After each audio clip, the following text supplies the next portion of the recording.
70 گنا یعنی بڑھ جاتا ہے۔ تو اس عظیم عبادت کے لیے اللہ تعالیٰ نے کیا حکم دیا کہ روزہ میرے لیے ہے اور اس کی جزا بھی میں خود ہوں۔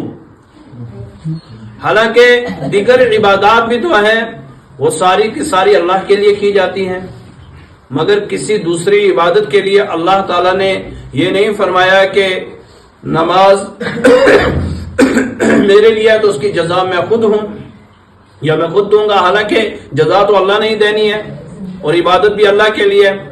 لیکن رمضان کے روزے جو ہیں، روزہ ایک ایسی عبادت ہے جس کے لیے اللہ تعالیٰ نے کیا فرمایا کہ روزہ میرے لیے ہے اور اس کی جزا بھی میں خود دوں گا۔ کیوں؟ وہ اس لیے نماز ظاہری عبادت ہے، اگرچہ ہماری نیت دکھلاوے کی نہیں ہے، لیکن جب پڑھتے ہیں تو ضرور سینکڑوں لوگ دیکھتے ہیں نماز پڑھتے ہوئے۔ زکوٰۃ دی جاتی ہے تو ضرور لوگ دیکھتے ہیں کہ زکوٰۃ دی جاتی ہے، صدقہ دیا جاتا ہے تو لوگ دیتے ہیں، حج کیا جاتا ہے تو لوگ دیکھتے ہیں۔ تو یہ جتنی بھی عبادات جب کی جاتی ہیں تو دیکھنے والے دیکھتے ہیں، اگرچہ بندے کے دل میں کوئی ریاکاری نہیں ہے یا بندے کے دل میں دکھلاوا نہیں ہے، وہ اللہ کے لیے عبادت کرتا ہے، لیکن دیکھنے والے تو ہوتے ہیں۔ لیکن روزہ ایک ایسی عبادت ہے کہ جس میں کوئی تیسرا شریک نہیں ہو سکتا ہے، یا اللہ جانتا ہے یا وہ بندہ جانتا ہے روزہ رکھنے والا۔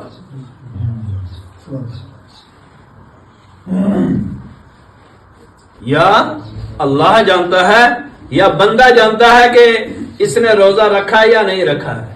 کسی نے روزہ اگر رکھا ہے تو سامنے والا پوچھتا ہے کہ آپ نے روزہ رکھا ہے یا نہیں رکھا ہے، وہ کہتا ہے میں نے رکھا ہے۔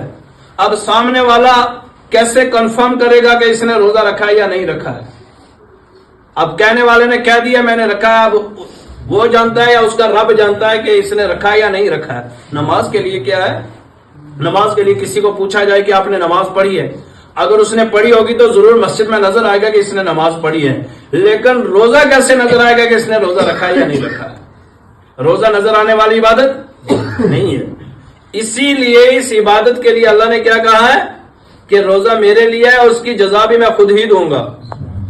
بندہ کچن میں اکیلا بیٹھا ہے، کوئی دیکھنے والا نہیں ہے، اب اس کی مرضی ہے وہ کھائے پیے یا نہ کھائے پیے، کھائے گا پیے گا تو وہ اس کی مرضی ہے، نہیں کھائے گا اس کی مرضی ہے۔ اگر نہیں کھائے گا تو اسی کا نام تو تقویٰ ہے، اسی کا نام تو پرہیزگاری ہے۔ واش روم میں جا کے اگر وہ وضو کر رہا ہے، غسل کر رہا ہے، تو اب وہ وہاں اللہ کے خوف سے اگر پانی نہیں پی رہا ہے، یہی تو تقویٰ ہے، یہی تو عبادت ہے۔ اسی لیے تو اللہ نے فرما دیا نا کہ میرا بندہ اگر روزہ رکھے گا تو سامنے بھی وہ روزے دار ہوگا تو تنہائی میں بھی روزے دار ہوگا۔ اسی لیے اس عبادت کی جزا میں خود دوں گا۔ تو اب اتنی عظیم عبادت اللہ تعالیٰ نے اپنے بندوں کو عطا کی ہے، تو اب انسانی فطرت تو ہوتی ہے نا گناہ کرنا، گناہ تو ہوتے ہی ہیں انسان سے۔ اب روزہ بھوکا پیاسا رہنے کا نام تو نہیں ہے نا روزہ۔